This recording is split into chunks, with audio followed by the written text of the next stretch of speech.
Tip number 1, do not chase after units. Keep in mind, set yourself a limit when you do go ahead and summon. Now, you've seen me summon multiple times. Kiryoshiki is a good example. We went 21,000 orbs on these Spirits Are Forever with you better. Now, we could have called it quits. We could have called it quits at 13,000 orbs. But what happened? I chased after Kiryoshiki, tried to get dupes of them, especially 5-5. We spent 8,000 orbs, and we got absolutely shafted on that. So just keep in mind, you do not need to have dupes in this game. Especially if you are free to play, you have to be very careful with your orbs. If you spend money, it's a different story, right? We all know if we spend money, right? We get what we want, pretty much, right?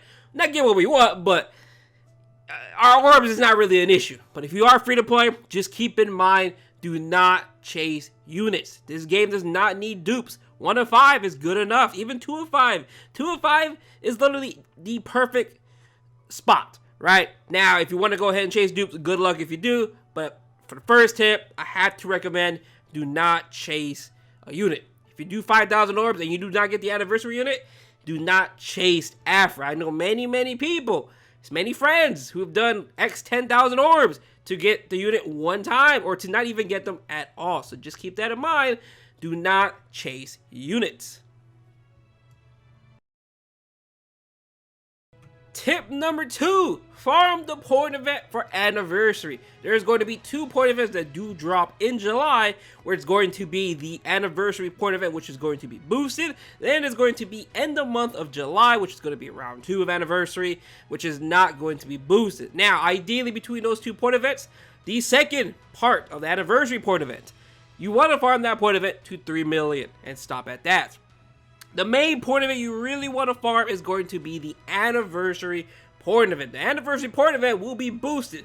What is boosted? Boosted means you get more points. You get an increase of 20% more points than usual. So right now, if you farm these stages with the con pass, you are getting roughly around 90-ish K, right? 90K if you have the con pass. Keep that in mind.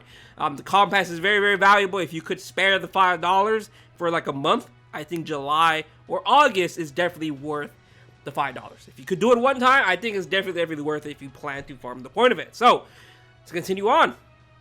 It is going to be a 20% increase. So that 90-ish, 90K-ish will jump up to 110K, 115K.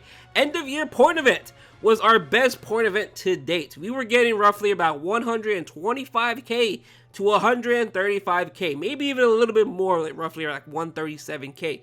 Keep in mind, that is a lot of points. Now, the only difference between a boosted point event and a normal point event is that you will get more BBS tickets. Keep that in mind.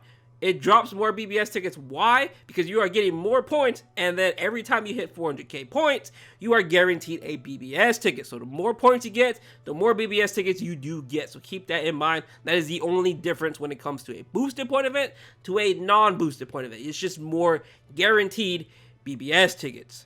And you also do get a lot of crystals, jewels, BBS tickets, accessory tickets. Everything you absolutely want is inside the point event. Literally, to make your account much better, you want to farm the point event. Sorry, it's not loading for some reason. It just doesn't want to work. But it will definitely be worth it. It will definitely help you out. Trust me, it's really worth it. Other than that, though, that is enough for tip number 2. Tip number 3, I highly advise you, once we get into the new month of July, farm out your Chronicle Quest shop. There's going to be a lot of other things you really want to spend your tickets on throughout the month, especially near the end. So I do recommend, as soon as the new month comes, go ahead and start farming out your Chronicle Quest shop. You might want to do that, get it out the way, because it takes a lot of tickets, it takes a lot of time to farm Chronicle Quest at the current moment, because we do not have times 10 tickets. So I do think you do want to farm this right away. You could technically wait to see if they release the times 10 tickets for anniversary, but by then there's just going to be other stuff that I highly recommend you to farm instead of just wasting your time really farming the Chronicle. It takes a lot of farming, it takes a lot of tickets, because it's just the drop rate is awful, and if you don't have the bonuses like me, it's even longer to really grind out. So I do want to recommend, once we get into July, start banging out these Chronicle Quest shops. Get them out the way so you can work on other things to farm, especially whenever they do release your anniversary. Tip number 4, we are going to be getting a guaranteed special move source. We do not know the official color yet. Our speculations, though, is leading to speed special move source. The special move sources are very, very valuable because they are guaranteed a dupe. Say you have a unit, 1 out of 5. They're your favorite unit in the game. You give them this dupe, the special move source, the certain color, the exact same color as that unit. You will be going from a 1 of 5 to a 2 of 5. It is a guaranteed dupe, which is very, very valuable in this game. Say you have a 4 or 5 unit, guess what? You can make a 5/5 now if you have the correct color of the special move source that is correlated to the character's color. So, treat your special move sources like your babies. They are very, very valuable in this game. Say you have fun with this character with a week, right? Be very, very careful with them. Right, because I've seen some people give a special move source to characters that they never really use. I did that too. I gave a special move source to Kusaka back then. And guess what? Our Bogichigo came out, and I never touched Kusaka ever again. So just treat your special move sources like your babies. They are very, very valuable. They are a free dupe. So if you have a unit 4/5, you can make them 5/5. If you have a unit 1/5, you can make them 2/5. So just keep that in mind and treat them. They're very, very valuable. And we don't get that many at all a year, unless Caleb wants to step it up and give us some more. But we are very, very limited. Thus far, in the last 2 years, we've gotten only 3 special move sources a year. So do keep that in mind. Tip number 5. Farm the increased droplets. We do get a increased ×2 droplets for enrichment droplet zone, and we do get ×2 pots for inherent zone, but I do not recommend anyone to farm inherent zone until they plan to buff it. The raids are really, really not worth it. You are better off farming epic raids. Epic raids will give you much more pots, so this really only stems to ×2 droplets. Now, when ×2 droplets are in, I think the drops are fairly good. You're almost guaranteed about 20 to 30-ish droplets per run without any bonuses. Now, you could be asking for bonuses. You could ask for droplet units. I personally, whenever I farm it, I don't really ask for droplet units because I think the drop rate is really, really fine because you are farming all the colors at once, and the drop rate is actually pretty good when it's only ×2. Keep this in mind, ×2. When it's not ×2, I don't recommend people doing it. But when it is ×2, we are going to be guaranteed, since it's anniversary, they will be boosted. They'll be ×2, they'll be boosted.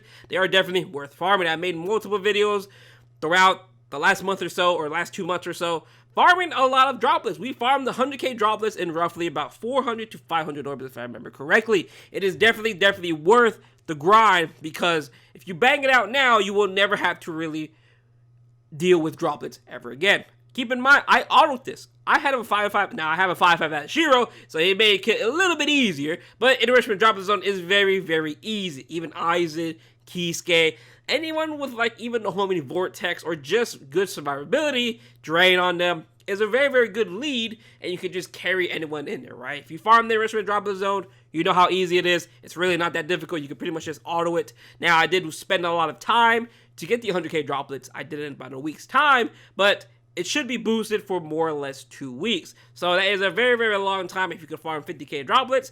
It's definitely worth the hassle. It's definitely worth it. I know a lot of people struggle with droplets, but if you just farm it out, put your time and effort into farming out droplets, it's going to be worth it. It is going to be definitely worth it in the long run.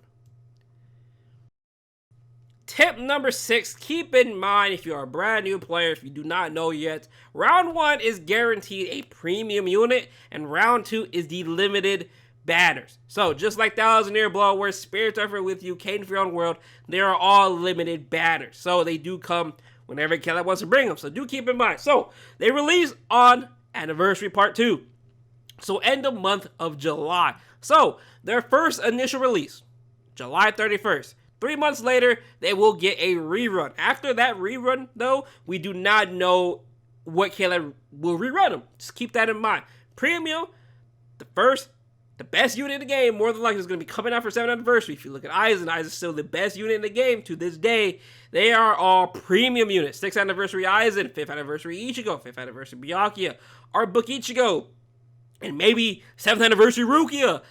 They are all going to be premium units. They are all premium units, which means you can pull it from BBS tickets. And the only way to get BBS tickets, the best way to really do it, is to farm the point of it. So do keep in mind, they're all premium. The best units in the game are still premium. So just keep that in mind before you go really hunting for round 1, when I think personally, when it comes to limited banners and premium units, you really kind of want to spend your orbs on round 2 if you care more or less for if it's limited and premium-ish, right? Because I do know people like it. If it's a premium, oh, you can easy skip. Oh, if it's a limited banner, I do recommend your orbs go there, right? It just depends on you if you really want to go. But do just keep that in mind that round 1 is premium and round 2 is limited. Just keep that in mind because a lot of people don't know that. So on that though, I'll see you guys in the last tip.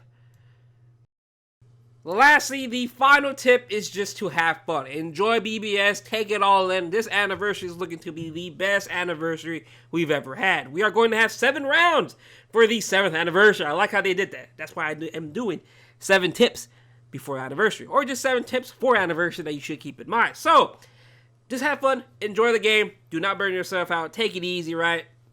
It's the best time to start the game. If you are a brand new player, it's going to be the best time to start the game. If you want to make a new account, it's the best time to do it. Just enjoy yourself, have fun, take BBS for all it has to come, right? I think it's a very good game. The game's getting better and better and better throughout the recent updates. Sure, can't let fumble the bag sometimes with the recent ban to happen, but other than that, they've been doing pretty well when it comes to listening to the community. Now, 7 rounds, free accessory multis.